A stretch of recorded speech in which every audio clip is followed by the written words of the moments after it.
చేరి వచ్చిన మీ అందరికీ మన ప్రభువును మన రక్షకుడైన యేసుక్రీస్తు వారి నామములో నా శుభములు వందనాలు తెలియజేసుకున్న పిల్లరా, అలాగనే వేదికను అలంకరించిన దైవజనులందరికీను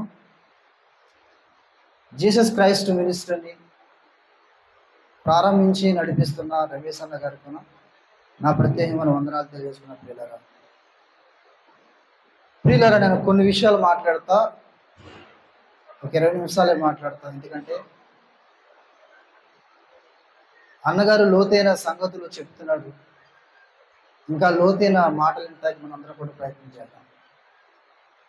ప్రియులారా, ఈనాడు జరుగుతున్న ప్రస్తుతం మన మధ్య అనేకమైన గొడవలు. ఎలాగంటే మనిషిని మనిషిగా చూడలేని పరిస్థితులు కనబడుతున్న ప్రియులారా,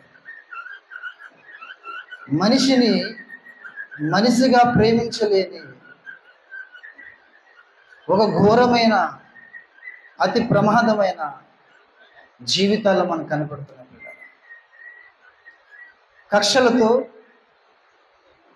విభేదాలతో మనిషి బ్రతుకుచున్నాడు. ప్రేమ వల్ల ప్రారంభ మనిషి అయిన ఆదాము గారికి కక్ష లేదు, ఉందంటారా?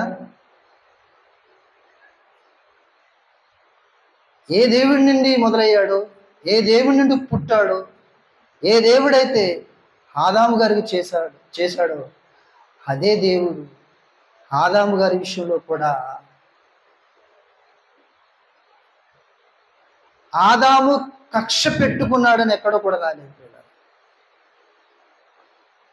కానీ ఇప్పుడైతే ఆయన తరంలో ఉండగా తరతరాలు కక్షలు పగలు పెంచుకుంటూ వచ్చినాయి.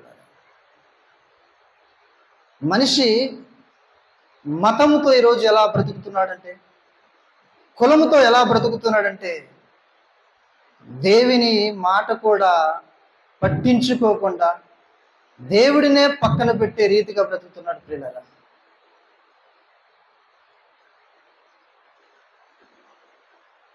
ఈరోజు కులాలు మతాలు మనిషి పెట్టుకున్నా తప్ప దేవుడు పెట్టిందేమీ కాదు. ప్రియులారా, ప్రారంభ మనిషికి నరుడు అని పేరు పెట్టాడు తప్ప, నరులని చేసింది నేనే అని చెప్పాడు తప్ప కులాలు మతాలు లేవు. ప్రియులారా, ఈరోజు మనిషి దైవత్వం చూపించలేదు, క్రూరుడిగా బ్రతుకుతున్నాడు. క్రూరత్వం మనిషిలో పెరిగిపోతుంది. ఏ దైవత్వం కావాలనుకున్నాడో మనుషులు, ఏ దైవ ప్రేమ కావాలనుకున్నాడో మనిషిలో, అదే ప్రేమ మనిషిలో కరువైపోతుంది. ప్రియులారా, దినదినము దినదినము దినదినము దేవుడు ప్రేమ కలిగి ఉండవలసిన మనుషులు దినదినము దినదినము కక్షలు పెంచుకుంటున్నారు. వీటి వెనకాల ఎవరున్నారు? అసలు వీటి వెనకాల నడిపించే ఆ ఘోరాతమైన క్రూరుడు ఎవరంటే కంటికి కనపడే. ప్రియులారా,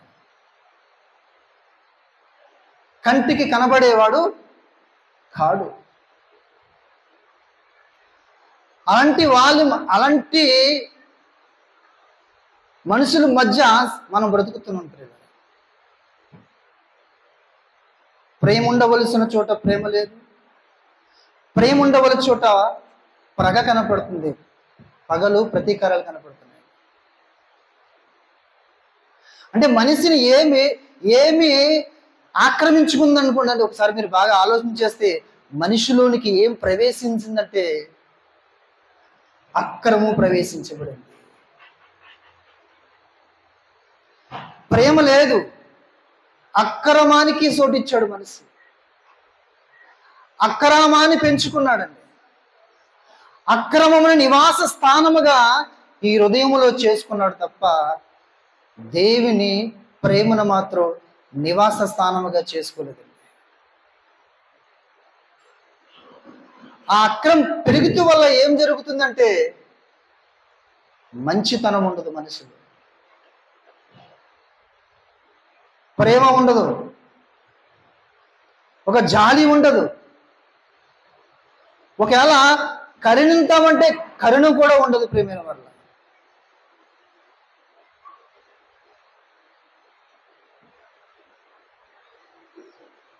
2000 సంవత్సరాల క్రితం మహనీయుడైన యేసుప్రభువు వారు చెప్పిన మాట ఒకసారి చూద్దాం. చూడండి, మత్తయి రాసిన సువార్త 24వ అధ్యాయం 12వ వచనం. మత్తయి రాసిన సువార్త 24వ అధ్యాయం 12వ వచనం. అక్రమము విస్తరించుట చేత అనేకులలో ప్రేమ అనేది లేక చల్లారిపోతుంది. అంటే ఇప్పుడు మనిషిని ఏం వేలుతుందంటే అక్రమం వేలాడుతుంది, వేలుతుంది. అంటే ప్రేమ అనేది పక్కన పెట్టేశాడు, ప్రేమ అనేది వదిలేశాడు. ఏమి ధరించుకున్నాడంటే అక్రమునని ధరించుకున్నాడు ప్రేమ. దాని వలన ప్రమాదాలు ఉన్నాయంటే ప్రమాదాలు ఉన్నాయి. మనిషిని మనిషిగా చూడదు, మనిషిని ప్రేమించే గుణం ఉండదు. మనిషిని సంపాలనే ఒక కక్ష తనలో పెరిగిపోతుంది. అది ఎప్పుడు వరకు అంటారు? తరతరాలు చూడండి, ఏ తరాము చూసినా వీళ్ళ వ్యవస్థ పెరిగిపోతుంది. ప్రేమ అనే వ్యవస్థ తగ్గిపోతుంది. దానివల్ల ప్రమాదం ఏం చెప్తానంటే యేసుప్రభువు వారు 9వ వచనం చెప్తున్నారు. చూడండి, అప్పుడు జనులు మిమ్మల్ని శ్రమల పాలు చేసి చంపెదురు అన్నాడు. సరే,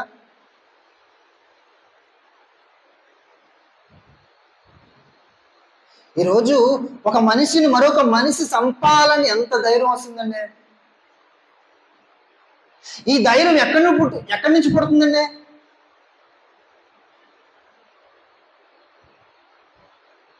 యేసుప్రభువు వారు చెప్తున్న, శాస్త్రీయులు పరిచయులు మధ్య చెప్తున్న, సమాజం మధ్యలో చెప్తున్నాడు.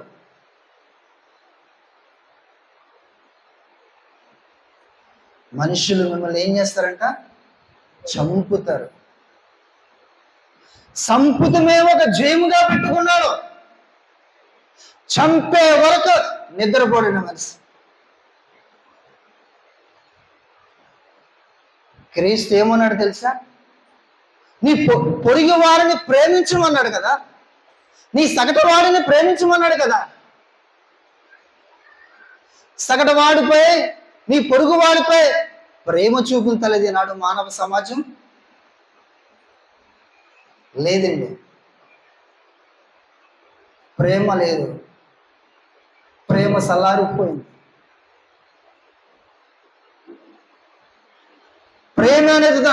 ప్రేమే అనే తన ఆలోచనలన్నిటినీ తీసివేశారు పిల్లలు. యేసుప్రభువు వారు ఏమన్నారు? నిన్ను వలె నీ పొరుగు వారిని ప్రేమింపవలను. యేసుప్రభువు వారు తన నేర్పించిన శిష్యుల కానుండి ఈనాడు క్రైస్తవ సమాజానికి నేర్పించింది ఒకటే, ఏంటి తెలుసా? ప్రేమ. అదే ప్రేమ మనిషిలో ఉంటే క్షమించగల గుణం కలిగి ఉంటాడు. క్రీస్తు ప్రేమ ఒక మనిషికి హాని చేయదు, చేస్తుందంటారా? క్రీస్తు ప్రేమ ఒక మనిషిని చంపాలనుకోదు. క్రీస్తు ప్రేమ ఒక మనిషిని హతసాక్షిగా మార్చాలనుకోదు. క్రీస్తు ప్రేమ ఏం చేస్తుంది తెలుసారా? ఒక మనిషిని దగ్గరికి చేర్చుకుంటుంది పిల్లరా, ఒక మనిషిని హత్తుకుంటుంది పిల్లరా, ఒక మనిషిని కోరుకుంటుంది, ఒక మనిషిని దేవుని దగ్గర నడిపిస్తాకి ఇష్టపడుతుంది. కానీ ఇప్పుడు చూడండి సమాజం ఏముందో, అదే క్రీస్తు ప్రేమను ప్రకటిస్తున్న వారు మధ్య జరుగుతున్నది ఏంటి? క్రూరత్వం. క్రూరత్వం పెరిగితే మనిషిని చంపేస్తుంది. ప్రేమతత్వం పెరిగితే మనిషిని బ్రతికిస్తుంది. చాలా మంది అనుకుంటారు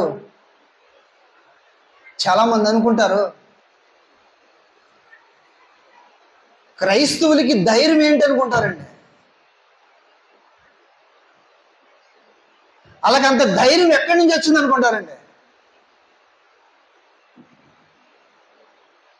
కొట్టినా మాట్లాడరు, తిట్టినా మాట్లాడరు, ఈ సంపు కొడితే ఆ సంపు చూపిస్తారు, పిడుగుతురు గుద్దుతారు. అప్పటికి కానీ ఒక మాట కూడా మాట్లాడరు. ఎక్కడి నుండి వస్తుందో తెలుసుకోవాల్సింది ఎవరో? మత శాంతవాదస్తులు. నువ్వు సంపుతాకి సిద్ధంగా ఉంటే క్రైస్తవుడు సత్తాకి సిద్ధంగా ఉన్నాడు, చనిపోతాకి సిద్ధంగా ఉన్నాడు. క్రైస్తవుడు కలిగింది ఏంటనుకున్నారు? సాక్షాత్తు దేవుడైనా యేసుక్రీస్తు, ఆ దేవుడి కుమారుడైన క్రీస్తు కలిగిన ప్రేమ. చాలా మంది ఏం చేస్తారంటే యేసు ప్రభు నుండి దూరం చేసేదా, యేసు ప్రభు దగ్గరికి వెళ్లకుండా చేద్దాం అనుకుంటారు. అమాయకులండి వాళ్ళందరూ, అమాయకులండి ప్రియులారా. క్రీస్తు ప్రేమ క్రైస్తవుడికి నేర్పిందేంటో తెలుసా?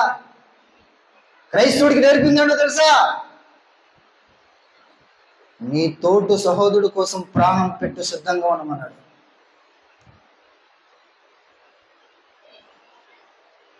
ఎవరిని చెబుతారండి? 4 మాటలు, మంచి మాటలు ప్రకటించిన వాడిని చంపేస్తున్నారు. సత్యాలు వాస్తవాలు చెప్పిన వాడిని చంపేస్తున్నారు.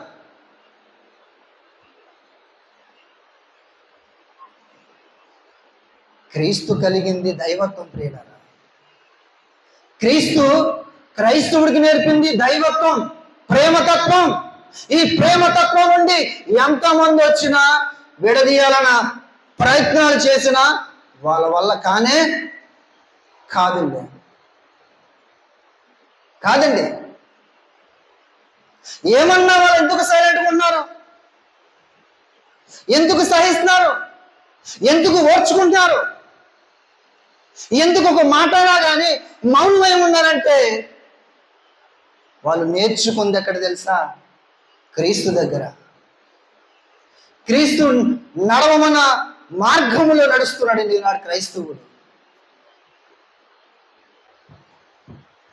మా ప్రభు మాకు నేర్పింది ఏంటో తెలుసా? ప్రాణం పెట్టమని.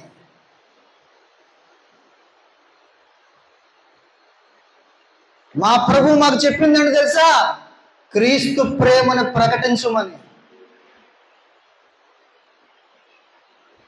ఈనాడు సమాజం తెలుసుకోవాలి, ఈనాడు వ్యవస్థలు తెలుసుకోవాలి, ఈనాడు రాష్ట్రాలు తెలుసుకోవాలి, ఈనాడు ప్రపంచాలు తెలుసుకోవాలని తెలుసా? క్రీస్తు ప్రేమ నుండి విడదీసేవాడు ఎవడను లేడు.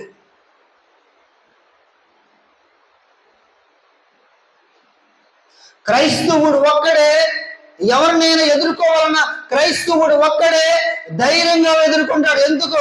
సావుకు భయపడేవాడు కాదు.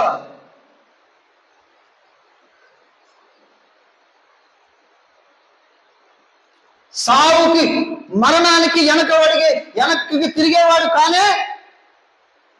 కాడు ప్రియులారా.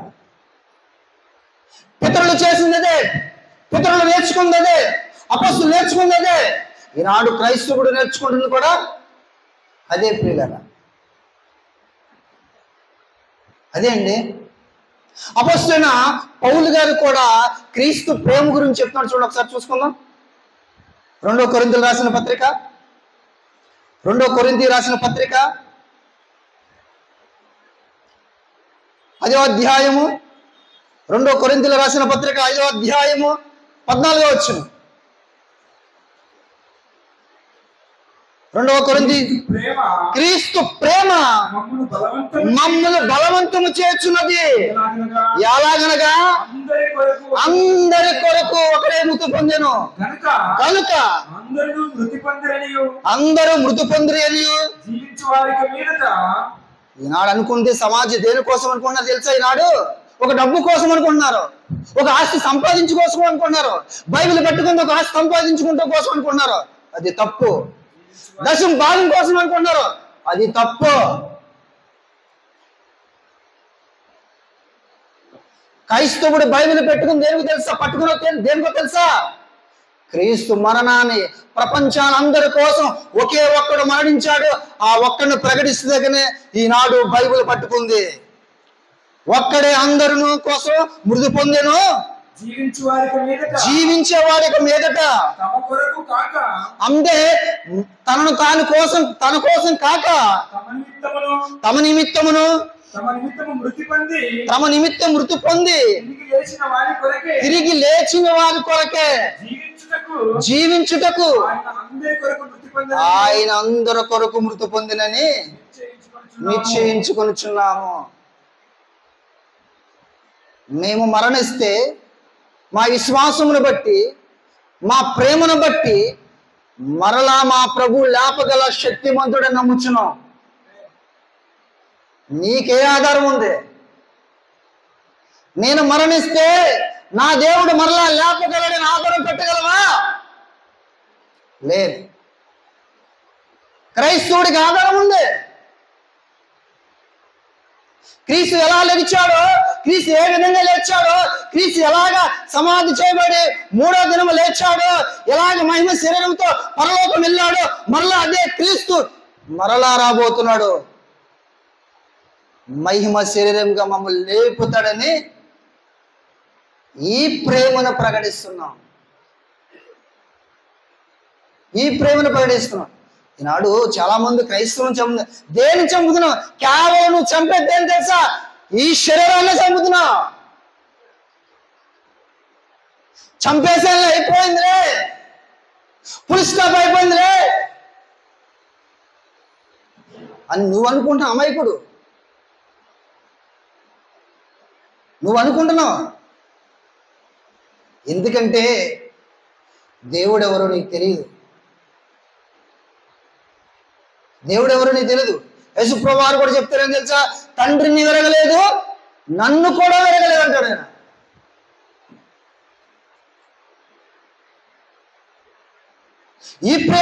ఈ ప్రేమే కదా బలవంతం చేస్తుంది మమ్మల్ని. బలవంతం చేస్తుంది. 16 వచనం చూడండి. ఇంకా అదే కిందకి రండి. 16 వచనం. కావున ఇక మీదట మేము శరీర రీతిగా ఎవరిని వెరగము. మేము క్రీస్తుని శరీర రీతిగా ఎరిగి ఉండినను ఇక మీదట ఆయనను అలాగూ ఎరగము. చాలు. మా ధైర్యం ఇది.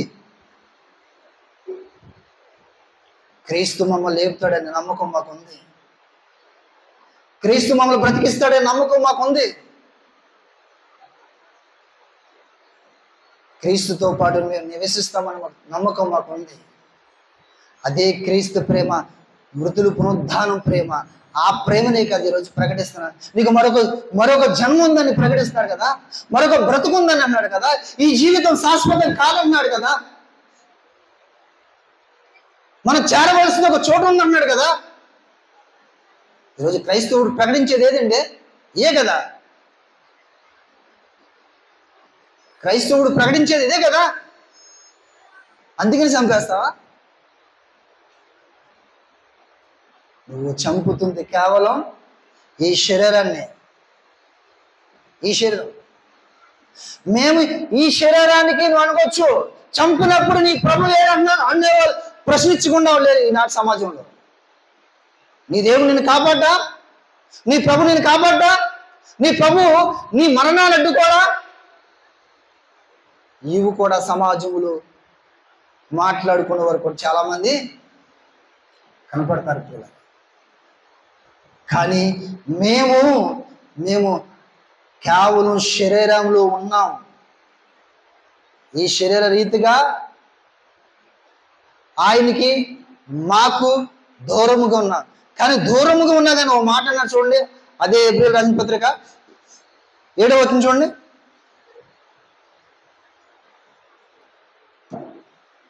హెబ్రీ పత్రిక సారీ మొదటి 2 కొరింథీయులకు రాసిన పత్రిక 5:7 వచనం. 5:7 వచనం. ఈ దేహములో నివసించుతున్నంత కాలం ప్రభువునకు దూరముగా ఉన్నామని ఎరిగి ఉండి ఎల్లప్పుడూ ధైర్యము గలవారమై ఉన్నాము. ఇట్లు ధైర్యము కలిగి ఈ దేహమును విడిచిపెట్టి ప్రభువునొద్ద నివసించుటకు ఇష్టపడుచున్నాము. క్రైస్తవుడు ఇష్టం ఇదండి.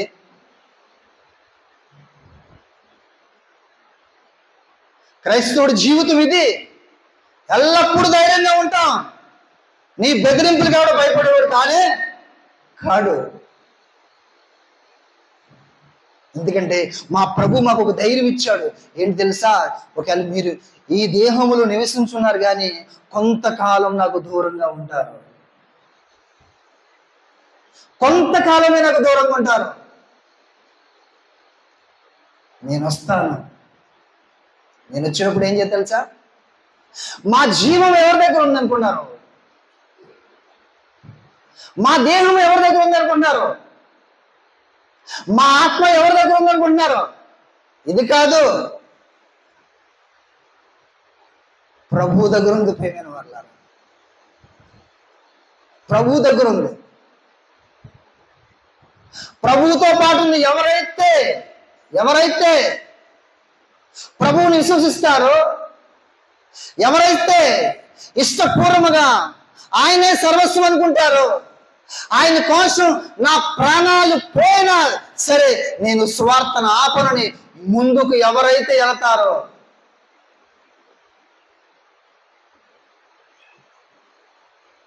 వాళ్ళ జీవమును, వాళ్ళ ఆత్మను, వాళ్ళ శరీరమును ఎవరి దగ్గర ఉన్నది తెలుసా? ప్రభు దగ్గర ఉన్నట్టు. ఈ మరలా మేము ప్రభు వచ్చినప్పుడు పొందుకుంటాం.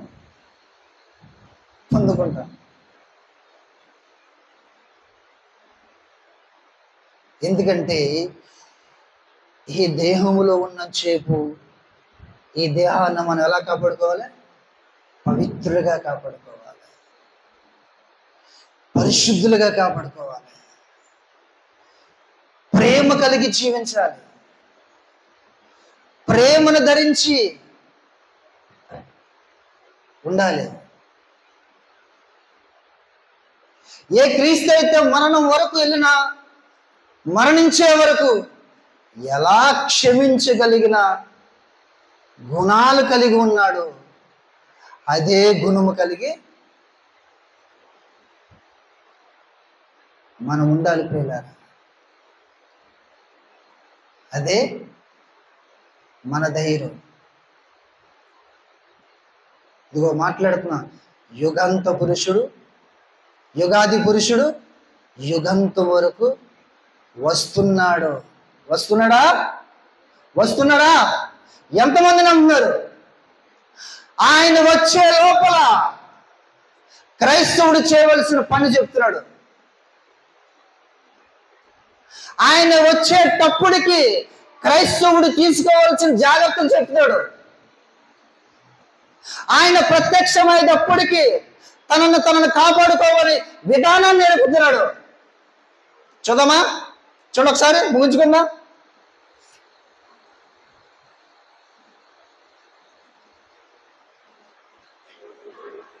మొదటి దశలోనికీయులకు రాసిన పత్రిక 5వ అధ్యాయము 23వ వచనం. సమాధానకర్తకు దేవుడే మిమ్మల్ని సంపూర్ణంగా పరిశుద్ధులు పరచును గాక. ఏ ఆత్మ ఎవరిదే?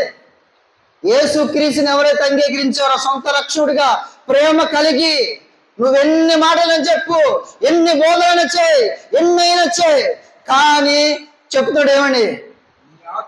మీ ఆత్మయు జీవమును శరీరమును ప్రభు అయిన యేసుక్రీస్తు మన ప్రభు అయిన యేసుక్రీస్తు రాకడందు నిందారహితుడుగాను సంపూర్ణుడుగా ఉండినట్లు కాపాడుబడుగాక. ఈ జాగ్రత్తల వరకే మనకి. ఈ జాగ్రత్తల వరకండి మనకి. నిజంగా ప్రభు రాకడం వరకు ఎదురు చూస్తే ప్రియులారా, ఇవన్నీ నీలే ఉండాలి. నీ పరిశుద్ధత నువ్వు కాపాడుకోమన్నాడు, నీ ఆత్మ నువ్వు కాపాడుకోమన్నాడు, సంపూర్ణంగా ఉండమంటున్నాడు, సమాధానకర్తకు దేవుడి వైపు చూడమంటున్నాడు, దేవుడు ఏదైతే చెప్పాడో అది చేయమంటున్నాడు. ఇవన్నీ మనము చేస్తేనే రాబోతున్న క్రీస్తు రాకడికి సిద్ధపాటుగా ఉంటాం ప్రియులారా, ఉంటాం. ఇది మన వరకు చెప్తున్నాడు. క్రైస్తవులు ఎవరైతే క్రీస్తును అంగీకరించిన వారందరికీ జాగ్రత్తలు చెప్తున్నాడు.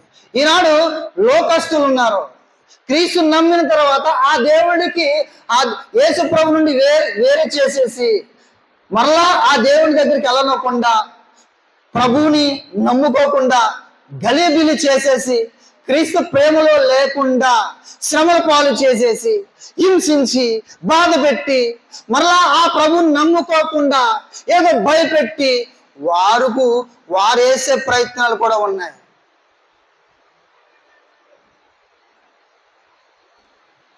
వాళ్ళ మధ్యకి మనం వెళ్ళినప్పుడు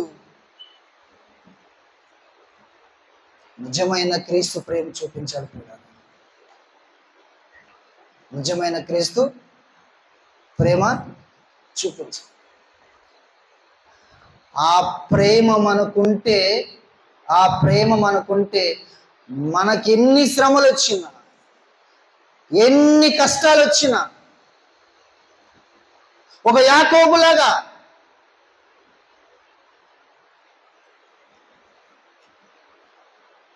ఒక కొత్త నిబంధనలో ఒక యాకోబు గారు లాగా తలలు నరికేసినా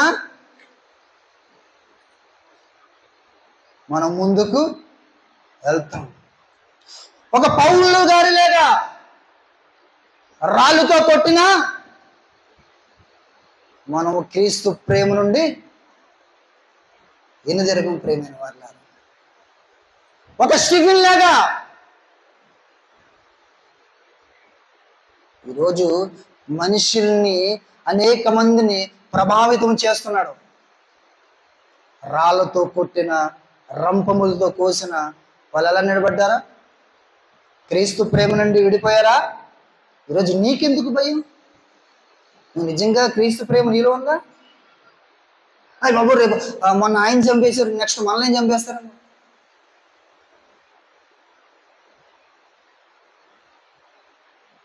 ప్రభువు నమ్ముకుంటే మరణం, ప్రభువులో మనకు మరణం. ఈ మరణం పరలోక మరణం. ఈ బైబిల్ పట్టుకుని దేనికి? నామకార్థంగా కాదు.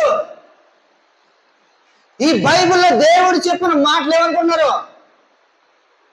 ప్రభు కోసం నువ్వు అతసాక్షిగా నిలబడితేనే ఈ బైబిల్ పట్టుకో. సమాజంలోకి వెళ్ళి ప్రకటించు క్రీస్తు ప్రేమతో పాటు. నామకార్థ క్రైస్తవులుగా ఎవరో బబ్బి పెట్టే మాటలకు భయపడేవారు కాకుండా ముందుకు కొనసాగు క్రీస్తు ప్రేమతో.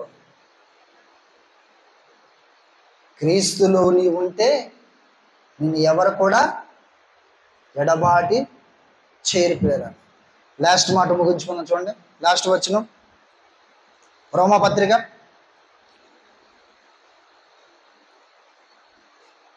8వ అధ్యాయము. రోమాపత్రిక 8వ అధ్యాయం 8వ వచనం. దేవుని ప్రేమించిన వారికి అనగా 1 సెకండ్. రోమాపత్రిక 8వ అధ్యాయం 35వ వచనం. సారీ, రోమాపత్రిక 8వ అధ్యాయము 35వ వచనం. క్రీస్తు ప్రేమ నుండి క్రీస్తు ప్రేమ నుండి మనల్ని ఎడబాపు వాడెవడు? ప్రపంచంలో ఎవడో లేడు. ఏదో గల్లీలో చెప్తలేదు మాట. క్రీస్తు ప్రేమ నుండి మనల్ని ఎడబాపు వాడెవడు? మనల్ని ఎడబాపేవారు ఎవరును? కన్ను నుంచి శ్రమ అయినను, బాధ అయినను, హింస అయినను, కరువైనను, వస్త్రహీనతైనను, ఉపద్రవమైనను, ఖడ్గమైనను.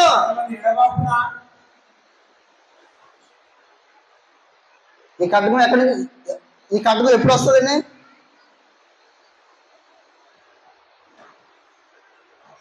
వాక్యం ప్రకటించినప్పుడు ఎదుర్కొంటే కొన్ని సందర్భాలు ఉన్నాయి. వాక్యం ఎదుర్కొనే కొన్ని సందర్భాలు ఉంటాయి. ఖడ్గమైనను ఎవడైనను ఎడబాపున, ఇదిగో ఇందును గూర్చి రాయబడింది ఏమనగా, నిన్ను బట్టి దినమెల్లను వధింపబడిన వారమయ్యా, సావుకు సిద్ధమైన గొర్రెలమేమో, ఎంచబడిన వారము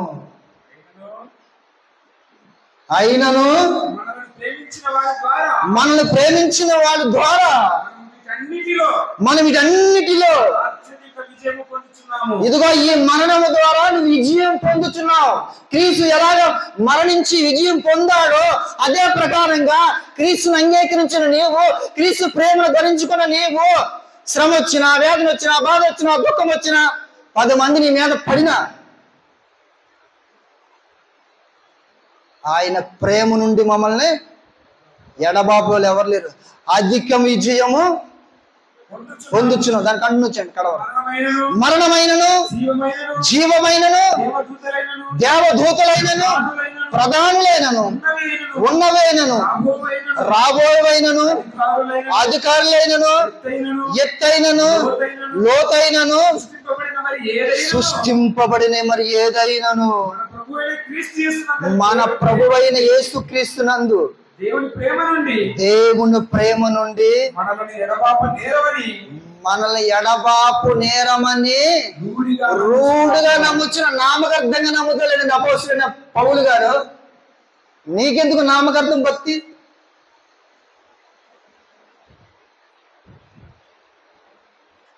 నీకెందుకు నామకార్థ ప్రేమ?